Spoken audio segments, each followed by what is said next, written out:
నమస్తే అండి. నా పేరు మంజుష. మా హస్బెండ్ పేరు కిషన్. ఆయన వంట మాస్టర్ అండి. నేనేమో ప్రైవేట్ కాలేజ్లో క్యాషియర్గా చేస్తాను. మేము ప్రెజెంట్ ఉండటము భద్రాచలంలో ఉన్నామండి. నాకు 2 బాబులు. పెద్ద అబ్బాయి బీటెక్ సెకండ్ ఇయర్, చిన్న అబ్బాయి ఇంటర్ సెకండ్ ఇయర్ చేస్తున్నాడండి. చాలా బాగా చదువుతాడు. Inter second year MPC college topper ఉండే బాబు. న్యూ ఇయర్ రోజున ఫ్రెండ్స్ వస్తే ఫోటోషూట్ కని పాల్వంచి వెళ్ళారు. వాళ్ళు వెళ్ళిన 5 minutesకి అటు నుంచి కార్ వచ్చేసి గుద్దేసింది బాబుని. చాలా మేజర్ యాక్సిడెంట్. తలకి దెబ్బ తగిలింది, బ్లడ్ క్లాట్ అయిందని అన్నారు.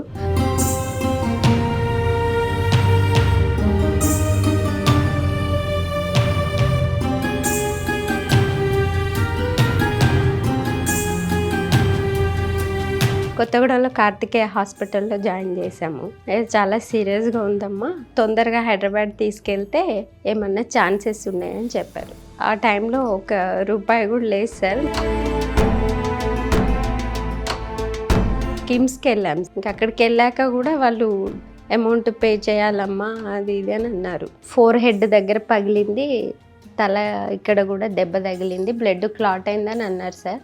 ఆ తర్వాత కాళ్ళు ఇక్కడ లెఫ్ట్ కాలు తొడ దగ్గర అది బోన్ ఇరిగిపోయిందని చెప్పారు.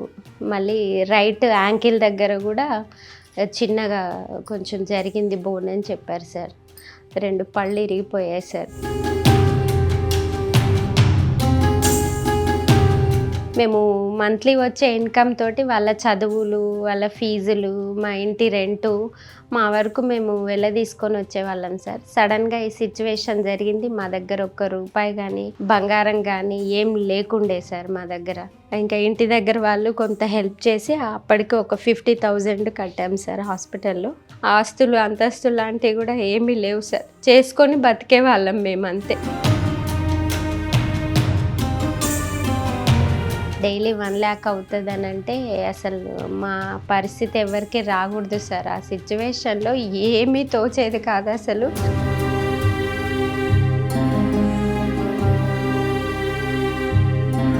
ఏం చాలా అర్థం కాలేదు.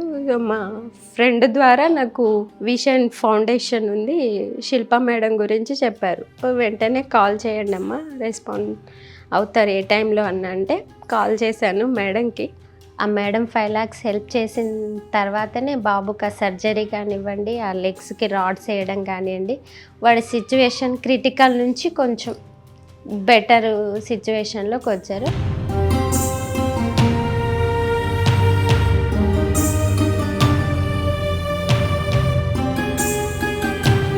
వాడి కండిషన్ 300 days హాస్పిటల్ నుంచి వచ్చాక కూడా బాబు కండిషన్ అంటే వాడి పనులు వాడేం చేసుకోలేడనమాట. పడుకొని ఉండటమే, మాట్లాడుతున్నాడు, కాళ్ళు చేతులు కదిలిస్తాడు కానీ ఏం చేసుకోలేడు సార్.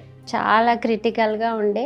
వాడిని చూసుకోవడం కోసం మేమిద్దరము ఇంట్లోనే ఉండిపోయాం సార్. అసలు ఆ రోజు నుంచి ఈ రోజు దాకా కూడా మేము 8 months వరకు పనికి వెళ్ళలేదు ఇద్దరం కూడా.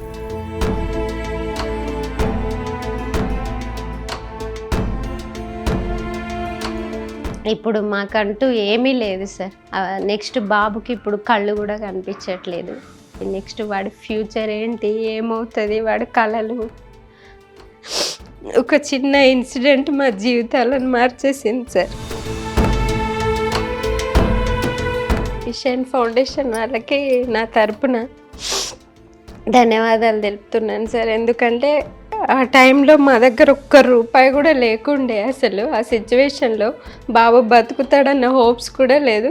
ఆ టైంలో మేడం హెల్ప్ చేయబట్టి నా కొడుకు బతికాడు. నేను జీవితాంతం ఆ ఫౌండేషన్కి రుణపడి ఉంటాను సార్.